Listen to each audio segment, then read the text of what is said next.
સમગ્ર રાજ્યમાં સ્વાઇન ફ્લૂએ ભરડો લીધો છે ત્યારે રાજકોટમાં વધુ કેટલાક સ્વાઇન ફ્લૂના કેસ નોંધાયા છે।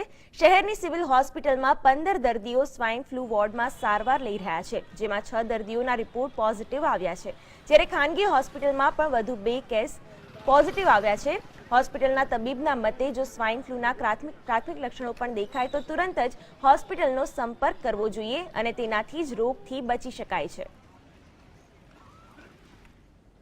આ વર્ષની એટલે કે 1 જાન્યુઆરીથી અત્યાર સુધીની વાત કરીએ તો રાજકોટ શહેરની વાત કરીએ તો અત્યાર સુધીમાં કુલ 9 પોઝિટિવ કેસ જોવા મળેલ છે, જે શહેરના જુદા જુદા વિસ્તારમાં આવેલા છે। એમાંથી 2નું મૃત્યુ થયું છે।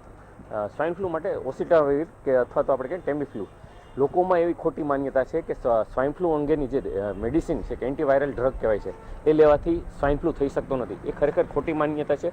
ખરેખર તો સ્વાઇન ફ્લૂને રોકવા માટે આપણે જે સ્વાઇન ફ્લૂના દર્દી હોય અથવા સ્વાઇન ફ્લૂના જેને ચિહ્નો હોય અથવા તો જે હાઈ રિસ્ક ગ્રુપમાં આવતા હોય